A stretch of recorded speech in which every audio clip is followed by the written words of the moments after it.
नमस्कार, कैसे हैं आप लोग? आशा करता हूँ अच्छे से होंगे और आज हम अपने सिलेबस जारी करने के बाद पहला वीडियो जारी करने जा रहे हैं और आप सभी का हमारे यूट्यूब चैनल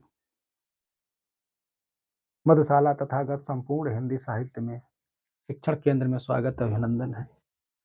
आप सभी विद्यार्थी जो हिंदी विषय से शिक्षक बनने का सपना देख रहे हैं, उनके लिए हमने जो सिलेबस बनाया उस कड़ी में आज पहला पढ़ाने जा रहे हैं, लेकिन उससे पहले आपको जगह-जगह जब आप हिंदी साहित्य का इतिहास पढ़ेंगे, पुस्तकें पढ़ेंगे, रचनाएँ पढ़ेंगे, विभिन्न कालों में विभिन्न इतिहास कारों की जो रचनाएँ हैं, उनमें जगह-जगह कहीं सन, कहीं ईस्वी सन, कहीं विक्रम संवत देखने को मिलेंगे, कहीं भी हिजरी संवत मिलेगा, कहीं शक संवत मिलेगा। इस तरह के प्रश्न भी बनाए जाते हैं। जैसे रामचंद्र शुक्ल जी ने हमेशा विक्रम संवत का ही प्रयोग किया है। तो उन्होंने यहाँ विक्रम संवत लिखा, हो सकता है वो ईस्वी सन में पूछ दें या शक संवत में पूछ दें। ज़्यादातर ईस्वी सन और विक्रम संवत के बीच ही हेर-फेर करके प्रश्न बनाते हैं। तो उसी प्रश्नों के अनुसार हम चलेंगे। तो आइए हम जान जान लें पहले कि ये विक्रम संवत, हिजरी संवत, शक संवत, ईस्वी सन के बीच अंतर क्या होता है। सबसे पहले जानते हैं विक्रम संवत।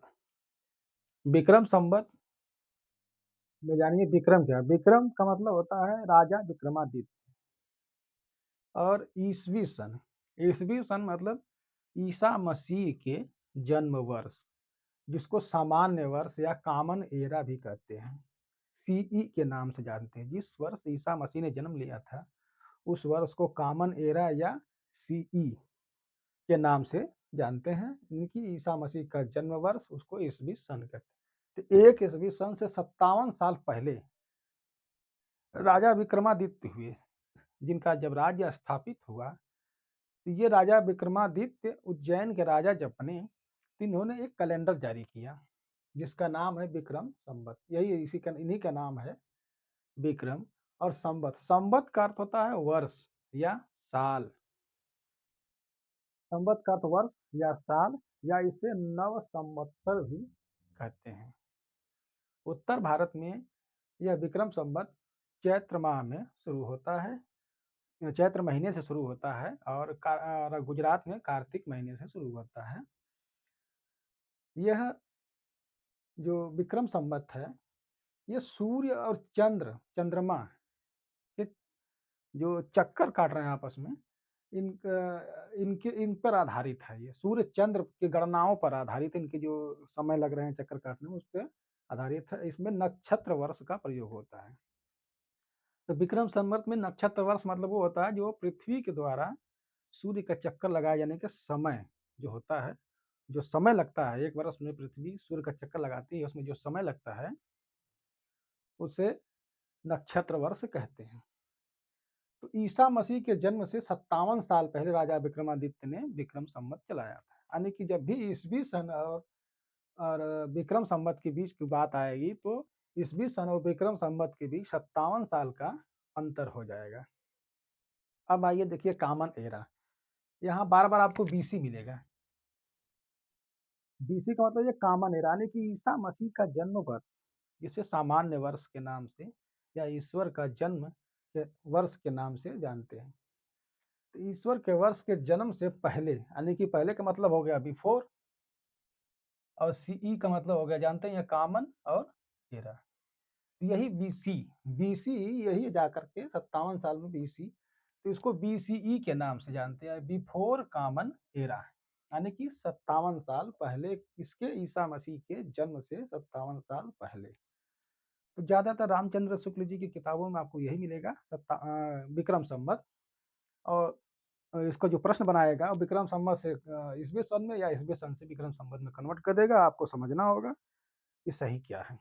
कि रामचंद्र शुक्ल जी ने हिंदी साहित्य के इतिहास कब से माना है, हिंदी की उत्पत्ति कब से मानी है, तो उसके साहित्य के इतिहास को कब से माना है, और फला-फला लेखकों ने कब से माना है। तो उनके बीच का जो अंतर, यही पूछ पूछ प्रश्न बनेंगे। तो आप ध्यान रखिएगा, ईसा मसीह के जन्म से 57 साल पहले राजा विक्रमादित्य हुए, जिन्होंने विक्रम संवत या नव संवत्सर की शुरुआत की थी, कैलेंडर की शुरुआत की थी, जो राजा विक्रमादित्य के नाम से विक्रम संवत के नाम से जाना गया। तो यही विक्रम संवत और ईश्वर के जन्म वर्ष, इसके बीच जो अंतर दिखेगा, वो आपको अंतर निकालना पड़ेगा और आपको जगह-जगह मिलेंगे एडी, एडी, हुँ? आपको कई जगह एडी देखने को मिलेंगे, एडी। एडी का मतलब होता है अन्ना डोमिनो, एडी का मतलब होता है अन्ना डोमिनो, एडी का मतलब होता है अन्ना डोमिनो। देखिए, आप बीसी जान गए, बिफोर कॉमन, बिफोर क्राइस्ट या बिफोर कॉमन, क्राइस्ट मतलब ईसा मसीह, या कॉमन भी कहा जाता है, क्राइस्ट भी कहा जाता है। बिफोर क्राइस्ट या बिफोर कॉमन एरा बीसी हो गया, बीसीई शॉर्ट करने के लिए बीसी कहा जाता है। अब एडी की बात क्या, एडी क्या है? बीसी जो सीई है, ये कॉमन एरा है, ये ईसा मसीह का जन्म वर्ष हो गया। अब इसके बाद की स्थिति, जो इसके बाद का जो समय होगा, जो वर्ष महीना जो भी जुड़ेगा, उसको हम एडी कहेंगे। यानी कि एडी का मतलब अन्ना डोमिनो, अन्ना डोमिनो मतलब ईसा मसीह के जन्म के बाद का समय। ईसा मसीह जब जन्म ले लिए उसके बाद का समय जो होता है, एडी के नाम से जाना जाता है। कहीं-कहीं एडी मिलेगा या ईसवी मिलेगा, ईसवी सन मिलेगा। इसका हमें ध्यान रखना पड़ेगा। अगर मान लीजिए कहीं अगर दिया है कि 1925 दिया है, ईस्वी दिया है, अगर इसको बीसी में जानना पड़े, इसका बीसी कितने बीसी में हुआ है, मान लीजिए आधुनिक काल का, जैसे रामचंद्र शुक्ल ने कहा 1925, 1925 में से जब हम 57 साल घटा देंगे तो 1868 ईस्वी आ जाएगा, यानी कि 1868 बीसी, यानी कि विक्रम संवत। यानी कि जब रामचंद्र शुक्ल जी का अगर 1925 ईस्वी की बात प्रश्न पूछ रहा है उनके बारे में, तो यानी कि रामचंद्र शुक्ल जी ने 1868 विक्रम संवत माना है, विक्रम संवत। तो आपको ये ध्यान देना पड़ेगा कि विक्रम संवत और ईस्वी सन के बीच 57 साल का जो अंतर होता है, इन्हीं कारणों से होता है, क्योंकि ईसा मसीह विक्रम संवत के 57 साल बाद जन्म लिए थे और उसके बाद की स्थिति अन्ना डोमिनो या उसके बाद की स्थिति अन्ना डोमिनो या एडी के नाम से या ईस्वी सन के नाम से जाना जाएगा। अगर जिस वर्ष जन्म लिए तो उस वर्ष कॉमन एरा, सामान्य वर्ष या ईश्वर का जन्म या पवित्र वर्ष के नाम से भी जाना जाएगा। तो आपने जाना विक्रम संवत और ईस्वी सन के बीच अगर आता है तो किस तरह से अंतर निकालेंगे। अगर ये विक्रम संवत तो ईस्वी सन में जाना हो तो 57 साल जोड़ देंगे तो ईस्वी सन निकल जाएगा। यानी कि एक ईस्वी सन प्लस 57 जोड़ देंगे तो ये अब पता चल जाएगा कि बीसी कब हुआ, यानी कि एक ईस्वी सन यानी कि 57 साल पहले क्या है, ये विक्रम संवत है। एक ईस्वी हम कह रहे हैं तो यानी कि विक्रम संवत कब होगा, 57 साल पहले होगा। एक ईस्वी प्लस इसमें जोड़ देंगे तो 57 साल पहले निकल जाएगा। अब हमने ये जाना विक्रम संवत ईस्वी सन के बीच अंतर और उनके बीच अंतर निकालना। अब हम आइए जानते हैं शक संवत। शक संवत क्या है, इसके बारे में भी जानना है। राजा शक, जब शकों का आक्रमण हुआ भारत में, तो शकों ने जब विजय प्राप्त की, उन्होंने अपने उपलक्ष्य में विजय के उपलक्ष्य में शक संवत चलाया। आइए जानते हैं क्या है शक संवत। आपने जान ही लिया है कि शक संवत का मतलब होता है वर्ष या साल, और शक मतलब जो शक आए थे उनके, उन्होंने अपने जो उपलक्ष्य में शुरू किया था शक संवत। शक संवत 78 एडी में शुरू हुआ था। एडी मतलब समझ गए होंगे, अगर हम बीसी कहेंगे तो विक्रम संवत हो गया, एडी मतलब ईश्वर के जन्म के 78 वर्ष के बाद, यानी कि ईसा मसीह के 78 वर्ष बाद आए शक संवत। उन्होंने शकों ने क्या चलाया था, शक संवत चलाया था। इसकी सबसे बड़ी विशेषता है, शक संवत की सबसे बड़ी विशेषता है कि यह भारत का राष्ट्रीय कैलेंडर है। भारत का राष्ट्रीय कैलेंडर शक संवत है, जो 57 एडी यानी कि ईसा मसीह के 57 वर्ष बाद यह आया था। तो शक संवत को भारतीय संविधान में 22 मार्च 1957, 22 मार्च 1957 को शक संवत भारतीय संविधान समिति ने भारतीय संविधान में स्वीकार किया था। अगर आता है विक्रम संवत और ईस्वी सन और शक संवत भी, तो अगर विक्रम संवत है, विक्रम संवत निकालना हो तो कहीं 78 वर्ष जोड़ना पड़ेगा, कहीं 78 वर्ष घटाना पड़ेगा। ईस्वी का है, एक ईस्वी के भी प्लस में करेंगे, प्लस करेंगे 78 तो शक संवत आ जाएगा। अगर शक संवत है, ईस्वी करना है तो जितना है शक, उसमें से 78 घटा देंगे तो एक ईस्वी सन आ जाएगा। उसमें से 57 और घटा देंगे तो आ जाएगा कितना, हमारा बीसी आ जाएगा, यानी कि विक्रम संवत आ जाएगा। तो शक संवत की सबसे बड़ी विशेषता है कि यह भारत का राष्ट्रीय कैलेंडर है। इसे 22 मार्च 1957 को भारतीय संविधान समिति ने स्वीकार किया था। इस कैलेंडर को चेस्टन ने तैयार किया था। चेस्टन महोदय ने शक संवत को चेस्टन महोदय ने तैयार किया था।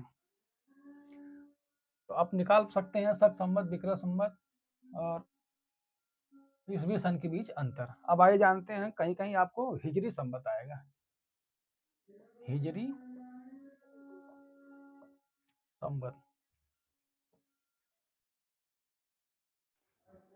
हिजरी संवत,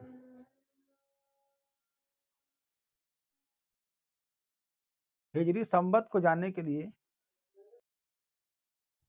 तो आइए अब हम जानते हैं हिजरी संवत क्या है। कहीं कहीं जब सूफी काव्य पढ़ेंगे, हम सूफी संतों के बारे में पढ़ेंगे तो हिजरी, जब हम सूफी संतों के बारे में पढ़ेंगे तो जगह जगह आपको हिजरी संवत, हिजरी हिजरे का की चर्चा आएगी। अमीर खुसरे हुए, मुल्ला दाऊद हुए, उसके बाद अनुराग बासरी जिन्होंने लिखा, मंझन हुए, आप सभी जो सूफी संत होंगे उनमें हिजरी संवत मिलेगा। तो हिजरी संवत के बारे में जानते हैं। हिजर का अर्थ होता है, हिजर, हिजरी शब्द जो है हिजर से बना है। हिजर का अर्थ होता है पलायन। मोहम्मद साहब ने मक्का से मदीना पलायन किया, उसे पलायन कहा गया, उसे को हिजर कहा जाता है। हिजर संवत यानी कि संवत वर्ष, हिजरी वर्ष। पलायन कब हुआ? एक मुहर्रम, जिसे 16 जुलाई 622 ईस्वी के नाम से जाना जाता है, यानी कि इस दिन उन्होंने पलायन किया, उसे उस दिन यह कैलेंडर शुरू हुआ था, हिजरी संवत। अब आती मोहम्मद साहब के जन्म का वर्ष। मोहम्मद साहब ने जिस वर्ष जन्म लिया उस वर्ष को हाथियों का वर्ष के नाम से जानते हैं। हाथियों का वर्ष ये होता है कि एक बार एक धार्मिक लड़ाई हुई थी, जिसमें जहाँ वो थे वहाँ के राजा के ऊपर बहुत भयानक यूरोपीय आक्रमण हुआ था और वहाँ के राजा हार चुके थे, लेकिन अचानक पता नहीं क्या हुआ, जो उस समय हाथियों ने आकर के हमला कर दिया उसकी विपरीत सेना, यूरोपीय सेना पर। तो उसमें इनकी जीत हुई थी। इसीलिए मोहम्मद उसी साल मोहम्मद साहब का जन्म हुआ था, यानी कि उसको हाथियों का वर्ष के नाम से जाना जाता है। तो मोहम्मद साहब का जन्म 570 ईस्वी, हाथियों का वर्ष। और उन्होंने एक मुहर्रम यानी कि 16 जुलाई 622 को जब पलायन किया, मक्का से मदीना जब पलायन किए, तो उसको हिजर कहा गया। उसी हिजर से ही हिजरी संवत बना है। हिजरी संवत यानी कि हिजरी वर्ष। एक मुहर्रम को शुरू होता है, यानी कि 16 जुलाई 622 को शुरू, नहीं कि हर बार 16 जुलाई आता है। इसमें सबसे बड़ी चीज विशेषता इसकी क्या है, ये चंद्र वर्ष पे, जैसे हमने विक्रम संवत बताया वो सूर्य चंद्र पे आधारित है, नक्षत्र वर्ष पे आधारित है, लेकिन हिजरी संवत ये चंद्र वर्ष पे आधारित है, नहीं कि चंद्रमा की गति के आधार पे यह संवत, हिजरी संवत बनाया गया है। तो हिजरी संवत में 354 दिन का एक वर्ष माना जाता है। हिजरी संवत में प्रत्येक वर्ष 10 दिन पीछे खिसकता है। तो हिजरी संवत में यानी कि एक जो चिन्ह मिलेंगे आपको, जैसे उसमें BCE मिले, CEE मिले, BC मिले और इसके बाद AD मिला, उस तो इसमें जो चिन्ह मिलेंगे हिजरी संवत में वो AH और BH के नाम से मिलेंगे। अमो हिजरा यानी कि पलायन का, और पलायन के बाद पहले की स्थिति जो थी, जिस वर्ष उन्होंने पलायन किया अमो हिजरा के नाम से जाना गया, उसके पहले की स्थिति को BH यानी कि बिफोर हिजरा के नाम से जाना जाएगा। तो अब जब हमको निकालना होगा तो यही अंतर जब निकालेंगे तो शक संवत, विक्रम संवत, ईस्वी सन के बीच यही बार बार जब निकालेंगे तो आपको अंतर समझ में आ जाएगा कि शक संवत और विक्रम संवत या हिजरी संवत के बीच जो अंतर है, जो प्रश्न पूछा है, उसे आप दिमाग लगा के निकाल सकते हैं। उसको निकालने के लिए जिस तरह से घुमा के पूछा, उसी तरह से आपको सीधा करना पड़ेगा। ये हमने आप लोगों को अपने अपने जो सिलेबस हमारा है, जो पाठ्यक्रम है, उसको शुरू करने से पहले कैलेंडर के बारे में इसलिए बता दिया, क्योंकि जगह-जगह आपको इसका पाला पड़ेगा।